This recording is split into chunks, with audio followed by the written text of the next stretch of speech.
হয়েছে মায়েদের সমস্যা নিশ্চিতভাবে কেন্দ্রের মোদী সরকার খুব বেশি উপলব্ধি করতে পারে না।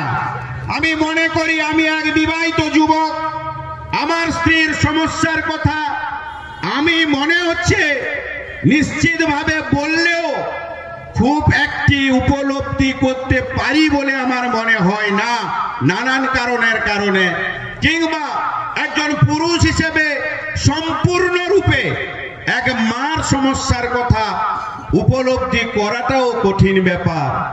কিন্তু বাংলার মানবিক মুখ্যমন্ত্রী তিনিও মা, তাই মায়েদের অসুবিধা, মায়েদের সমস্যা, ব্যক্তিগত জীবনযাত্রার ক্ষেত্রে তাদের যে আর্থিক সমস্যা, সম্মান নিয়ে যে সমস্যা, অধিকার নিয়ে যে সমস্যা, আমার পাওনা আমি স্বামীর কাছ থেকে পাবো না, আমার বাড়ির পরিজনের কাছ থেকে পাবো না, আমার অধিকার আমি পাবো বাংলার মুখ্যমন্ত্রী মমতা বন্দ্যোপাধ্যায়ের ঐতিহাসিক যে প্রকল্প লক্ষ্মী ভান্ডার আজকে সারা ভারতবর্ষে বিরাজমান।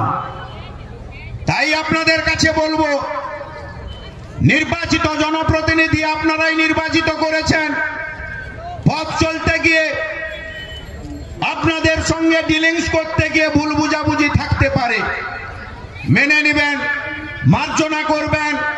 আর জনপ্রতিনিধিদেরকেও আজকে বলবো, ভরা সভাতে ত্রুটি যদি কোনো জনগণ ধরিয়ে দেয় নিশ্চিতভাবে সংশোধিত হয়ে মার্জনা করবেন, সংশোধিত হয়ে আচার আচরণ ব্যবহার এই এলাকার জনগণের প্রতি করবেন।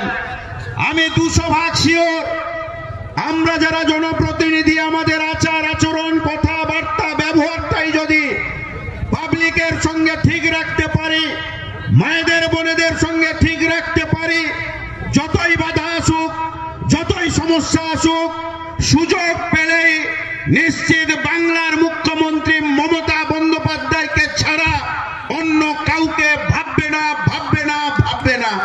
তার অন্যতম কারণ, বাংলার মুখ্যমন্ত্রী মমতা বন্দ্যোপাধ্যায়ের স্বপ্নের প্রকল্প প্রত্যেকটি বাড়িতে পৌঁছে গেছে।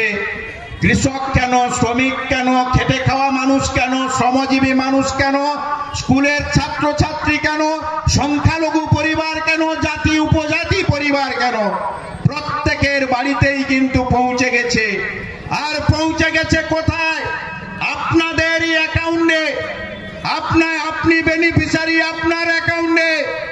আর জনপ্রতিনিধিরা শুধুমাত্র মাধ্যম হিসেবে তথ্য সংগ্রহ করে সেইগুলোই কিন্তু পাঠিয়েছেন আমাদের রাজ্যে কিংবা ধাপে ধাপে অন্যান্য জায়গায় পদ্ধতিগতভাবে যা করা হয়। তাই আপনাদেরকে বলবো, প্রলোভনে পড়বেন না, কোনোভাবেই বিচলিত হবেন না। সমস্যা সমাধান নিশ্চিত হবে, আপনারাই সেটা কিন্তু করার একমাত্র আপনারাই। আপনাদেরকে তাই বলবো, এই গ্রাম পঞ্চায়েতের শান্তি, এই গ্রাম পঞ্চায়েতের সুস্থতা, উন্নয়ন, সম্প্রীতি অক্ষুণ্ণ রাখার লক্ষ্যে সমস্ত বাধাকে উপেক্ষা করে আপনারা ঘাড় উঁচু করে আপনাদের দাবি, আপনাদের পাওনা আপনারাই আদায় করে নেবেন, পঞ্চায়েতমুখী হবেন, পঞ্চায়েতের সঙ্গে নিবিড় যোগাযোগ রাখবেন। নির্বাচিত জনপ্রতিনিধিদেরকে বলবো, আগামী বছর নিশ্চিতভাবে আপনারা এমন ভাবে এই এলাকার জনগণের প্রতি জনসংযোগে থাকুন। সেখানে কিন্তু দেখতে পাবেন যে রাজনৈতিক হিংসা, রাজনৈতিক শিকার 2011-র পূর্বে ওই সমস্ত এলাকায় ডানপন্থী মানুষজন কিংবা ওই এলাকার এক শ্রেণীর জনগণ কীভাবে কাটিয়েছিলেন। পরবর্তী সময়ে নানান লড়াই সংগ্রাম, গণ আন্দোলনের মধ্য দিয়ে মমতা বন্দ্যোপাধ্যায়ের নীতি আদর্শকে সামনে রেখে ওই গ্রাম পঞ্চায়েত ধীরে ধীরে আজকে রাজনৈতিকগতভাবে নয়, প্রশাসনিকগতভাবে নানান ডেভেলপমেন্ট গ্রামের প্রত্যন্ত জায়গায় পৌঁছে দিয়েছেন।